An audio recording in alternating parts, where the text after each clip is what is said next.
പതിവ് സംസാരത്തിലായിരുന്നു. എടി, വിച്ചിമാമ ട്രാൻസ്ഫർ റെഡിയാക്കിയെന്ന് പറഞ്ഞോ? പാത്തു ചോദിച്ചു. ഒന്നും പറഞ്ഞില്ല. പക്ഷേ അച്ഛൻ നോക്കുന്നുണ്ട്. പരിചയമുള്ള ആരെങ്കിലും ഉള്ള സ്ഥലം ആരെങ്കിലും നന്നായിരുന്നു എന്നൊക്കെ പറയുന്നുണ്ടായിരുന്നു. എന്തു പറഞ്ഞു? അതൊന്ന് വേഗം ശരിയായ ലീവ് കഴിഞ്ഞ് പുതിയ ഓഫീസിലേക്ക് പോയാൽ മതിയായിരുന്നു. പാത്തു ഓർത്തു. അതൊക്കെ റെഡിയാവും. അച്ഛൻ ഒരു കാര്യം ഏറ്റെടുത്താ പിന്നെ അത് ഉറപ്പായും ചെയ്യും. നിനക്കറിയാലോ, നിന്റെ കാര്യമാകുമ്പോ പ്രത്യേകിച്ച്. എന്തു പറഞ്ഞു? വിഷു തന്നെ കോണ്ടാക്ട് വെച്ച് പാത്തുവിനെ ആലപ്പുഴയിലേക്ക് ട്രാൻസ്ഫർ റെഡിയാക്കി. പക്ഷേ പാത്തുവിനെ വിശ്വസിച്ചേൽപ്പിക്കാനുള്ള ആരെങ്കിലും ഇല്ലാതെ അവളെ വിടാൻ ആർക്കും സമ്മതമായിരുന്നില്ല. അപ്പോഴാണ് വിഷുവിനൊരാളെ ഓർമ്മ വന്നത്. ഉടനെ തന്നെ അയാൾ ഫോൺ എടുത്ത് അയാളെ വിളിച്ചു. അയാളോട് സംസാരിച്ചതും വിഷുവിന്റെ മുഖത്ത് അതുവരെ ഉണ്ടായിരുന്ന ടെൻഷൻ മാറി ആശ്വാസം നിറഞ്ഞിരുന്നു. എല്ലാം ഓക്കെ ആയ ശേഷമാണ് കാര്യം ഗോപനോട് പറഞ്ഞത്.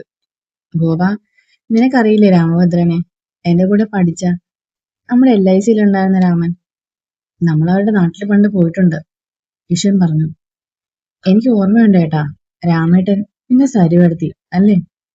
ഗോപൻ അവരെ ഓർത്തുകൊണ്ട് പറഞ്ഞു. ആ, അത് തന്നെ. അവരുടെ നാട്ടിലേക്കാണ് ഞാൻ മോൾക്ക് ട്രാൻസ്ഫർ റെഡിയാക്കിയിട്ടുള്ളത്. അവനുള്ളതുകൊണ്ട് നമ്മൾ പേടിക്കേണ്ട ഒരു കാര്യമില്ല. മോൾക്ക് താമസ സ്ഥലം റെഡിയാക്കാൻ അവനോട് പറഞ്ഞിട്ടുണ്ട്. അവർക്കത് ബുദ്ധിമുട്ടാവില്ലേ ഏട്ടാ? ഗോപൻ ചോദിച്ചു. ഇല്ലടാ, അവൻ നിനക്ക് അറിയില്ലേ, ഇങ്ങനൊരു കാര്യം പറഞ്ഞ സന്തോഷത്തോടെ അവനത് ചെയ്യും. അന്ന് തന്നെ പത്നിയോട് ട്രാൻസ്ഫറിന്റെ കാര്യം അവര് പറയുകയും ചെയ്തു. മേലെടുത്ത വീട്. കയ്യിലൊരു വട്ടകയുമായി സരി പുറകിലെ തൊഴുത്തിലേക്ക് ചെന്നു. അമ്മണിക്കുട്ടി, നിനക്ക് കുറുമ്പ് നല്ലോണം കൂടുന്നുണ്ട് കേട്ടോ. എന്റെ നല്ലൊരു ഏത്തവാഴയാ നീ ഇന്നലെ മറിച്ചിട്ടത്. സരുമ്മ പശുവിന് കാടിവെള്ളം കൊടുക്കെ പരാതി പറഞ്ഞുകൊണ്ടിരുന്നു. സരു, ഒരു വിളി കേട്ട് സർ തിരിഞ്ഞു നോക്കി. എന്താ രാമേട്ടാ? അവർ ചോദിച്ചു. എടി, നമ്മുടെ വിശ്വനില്ലേ വക്കീല്? ആ, മനസ്സിലായി. വിശ്വേട്ടൻ എന്താ? അവനൊന്നുമില്ല. അവന്റെ ഭാര്യയില്ലേ ഗീത, അവരുടെ അനിയന്റെ മകൾക്കിവിടെ ബാങ്കിൽ പോസ്റ്റിംഗ് ആയിന്ന്. താമസിക്കാൻ നല്ലൊരു വീട് ശരിയാക്കി കൊടുക്കുമോന്ന് ചോദിച്ചു. ഞാൻ സമ്മതിച്ചു. ആണോ? എന്നിട്ട് എവിടെയാ? നമ്മുടെ വീട്ടിലും മതിയായിരുന്നു.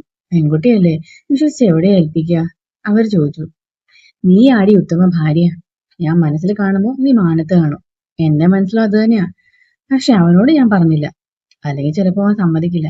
അവര് വരട്ടെ, അപ്പൊ പറഞ്ഞാ മതി. ആ കുട്ടിയുടെ അമ്മയല്ലേ പണ്ട്?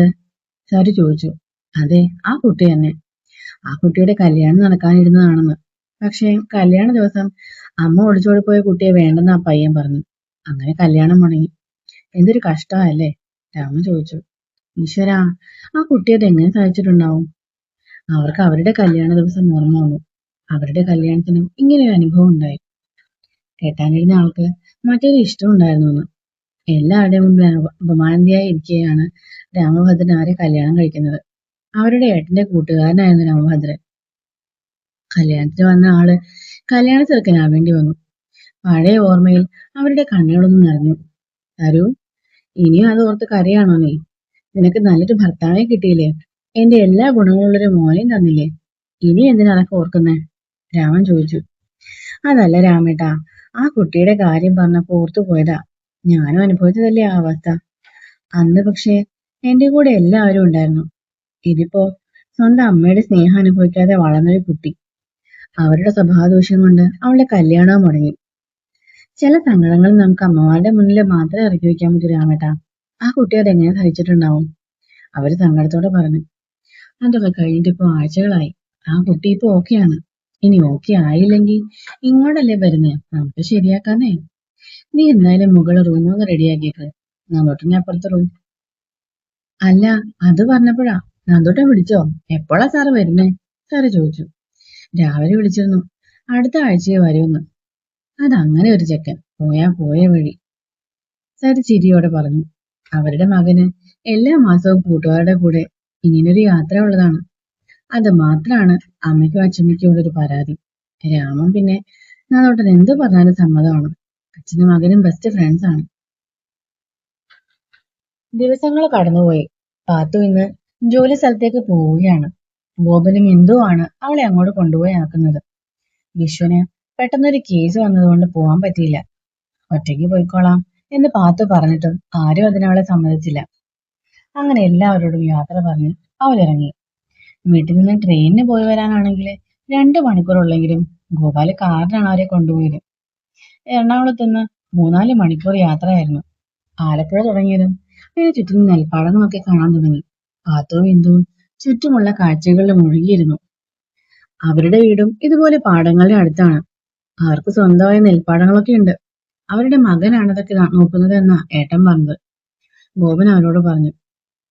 കുറച്ചുകൂടി മുന്നോട്ട് പോയതും അവരൊരു വീടിന്റെ മുന്നിൽ കാർ നിർത്തി. പാത്തുവും ഇന്ദുവും അന്തം വിട്ടു നോക്കി. എടി, മൈബോ സിനിമയിലെ മമതയുടെ സെയിം സിറ്റുവേഷനായി അല്ലേ മോളെ? ഇന്ദു ചോദിച്ചതും പാത്തു തലയാട്ടി. ഇവര് പഴയ ഒരു തമ്പുരാക്കന്മാരൊക്കെ ആണോ ആവോ? ഇന്ദു ചോദിച്ചു. അങ്ങനെയൊന്നുമല്ല, പക്ഷേ വലിയ തറവാട്ടുകാരാ, ഗോപൻ പറഞ്ഞു. ഈ വീട്ടിൽ നിറയെ ആൾക്കാരാണോ അച്ഛാ? പാത്തു ചോദിച്ചു. അല്ല മോളെ, അവരച്ഛനും അമ്മയും മോനും പിന്നെ അച്ഛമ്മയും ആണുള്ളത്. ഞാനിപ്പോ എവിടെ താമസിക്കുന്ന അച്ഛാ? പാത്തു ചോദിച്ചു. അതറിയില്ല, അവിടെ ചെല്ലുമ്പോ രാമേട്ടൻ കൊണ്ടുപോകും നമ്മളെ. അങ്ങനെയാ വിശ്വട്ടൻ പറഞ്ഞേ. ഞാൻ കാറ് പാർക്ക് ചെയ്യട്ടെ, നിങ്ങൾ ഇറങ്ങിക്കോ.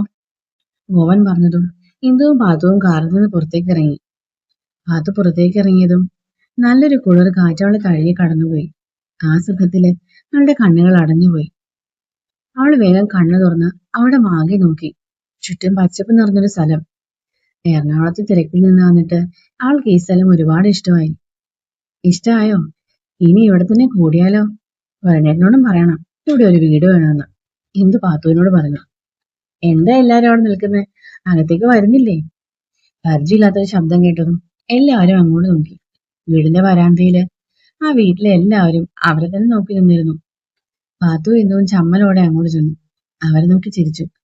എല്ലാരും അകത്തേക്ക് വാ, സരു പറഞ്ഞു. അകത്തേക്ക് കയറിയതും സരു എല്ലാവരെയും പരിചയപ്പെട്ടു. ഇത് ഇന്ദു, വിശ്വേട്ടന്റെ മകളാണ്, ഗോപൻ പറഞ്ഞു. എനിക്കറിയാം, മോളുടെ ഫോട്ടോസ് ഞാൻ കണ്ടിട്ടുണ്ട്. മോളുടെ ഭർത്താവ് വന്നില്ലേ? രാമൻ ചോദിച്ചു. അച്ഛന്റെ കൂടെ പോയിരിക്കുകയാണ് അങ്കിൾ, ഇന്ദു പറഞ്ഞു. ഇത് പാത്തു, എന്റെ മകളാണ്. ആഹാ, അപ്പൊ ഇതാണ് നമ്മുടെ അതിഥി അല്ലേ? പേര് കൊള്ളാലോ, പാത്തു. പത്മ എന്നാണ് ശരിക്കും പേര്. പാത്തു എന്ന് എല്ലാരും വിളിക്കുന്നതാണ് അങ്കിൾ, പാത്തു വേഗം പറഞ്ഞു. രാമൻ പെട്ടെന്ന് അമ്മയും സരുവിനെയും നോക്കി. അവരുടെ മുഖത്തും ഒരു പുഞ്ചിരി ഉണ്ടായിരുന്നു. ആഹാ, അമ്മയ്ക്കൊരു കൂട്ടായാലോ. അമ്മയും ഒരു പത്മയാണ്, പത്മജ. രാമൻ അമ്മയെ നോക്കി പറഞ്ഞു. പാത്തു അത്ഭുതത്തോടെ അമ്മയെ നോക്കി. അല്ലെങ്കിൽ തന്നെ എല്ലാവർക്കും ഈ പേര് കിട്ടില്ല. ഞങ്ങളെപ്പോലെ സുന്ദരികൾക്ക് ഈ പേര് ചേരൂ, അല്ലേ മോളെ പാത്തു? അമ്മ പറഞ്ഞു. പാത്തു അവരെ നോക്കി പുഞ്ചിരിച്ചു. ഇനിയിപ്പോ അമ്മയ്ക്ക് പാത്തുമോളെ മതിയല്ലോ, രാമൻ പറഞ്ഞു. രാമേട്ടൻ പറഞ്ഞത് ആ ചേട്ടൻ കേൾക്കണ്ട കേട്ടോ, ചായയുമായി വന്ന സരു അവരോട് പറഞ്ഞു. ആ, അത് ശരിയാ കേട്ടോ ഗോപ, ഞങ്ങളുടെ നന്ദുട്ടനാണ് അമ്മയുടെ കൂട്ട്. അമ്മയ്ക്ക് അവനെ കഴിഞ്ഞേ മറ്റാരും ഉള്ളൂ.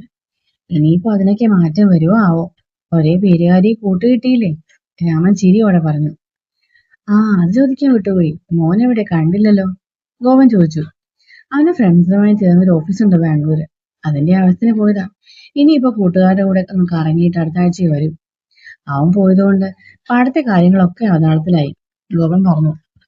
ഇന്നത്തെ കാലത്ത് കൃഷി നോക്കുന്ന ചെറുപ്പക്കാരും ഉണ്ടല്ലേ, ഗോപൻ ചോദിച്ചു. അവൻ കുഞ്ഞു ഇതല്ലേ കാണുന്നത്, അങ്ങനെ ഇഷ്ടമായതാ. പിന്നെ ഞാനും ഒന്നിനും നിർബന്ധിച്ചില്ല. കൂട്ടുകാരൊക്കെ നിർബന്ധിച്ചിട്ടാ ബാംഗ്ലൂർ ഓഫീസിൽ കയറിയത് തന്നെ. മാസത്തിലൊരിക്കല് ഇങ്ങനൊരു യാത്ര ഉണ്ട് അങ്ങോട്ട്. നിങ്ങള് വാ, അമ്മ വീടൊക്കെ കാണിച്ചു തരാം. സരു പാത്തുവിനെയും ഇന്ദുവിനെയും വിളിച്ചു. ഇന്ദു അപ്പൊ തന്നെ സരുവിന്റെ കൂടെ പോയി. അച്ഛനെ ഒന്ന് നോക്കിയിട്ട് പാത്തുവും പുറകെ അകത്തേക്ക് ചെന്നു. ഓൾക്ക് താമസം എവിടെയാണ് ശരിയാക്കിയത് രാമേട്ടാ? അധികം വൈകാതെ അങ്ങോട്ട് പോയാലോ, ഗോപൻ ചോദിച്ചു. പോവാനൊന്നുമില്ല, പാത്തുമോൾ ഇവിടെ താമസിച്ചാൽ മതി, രാമൻ പറഞ്ഞു.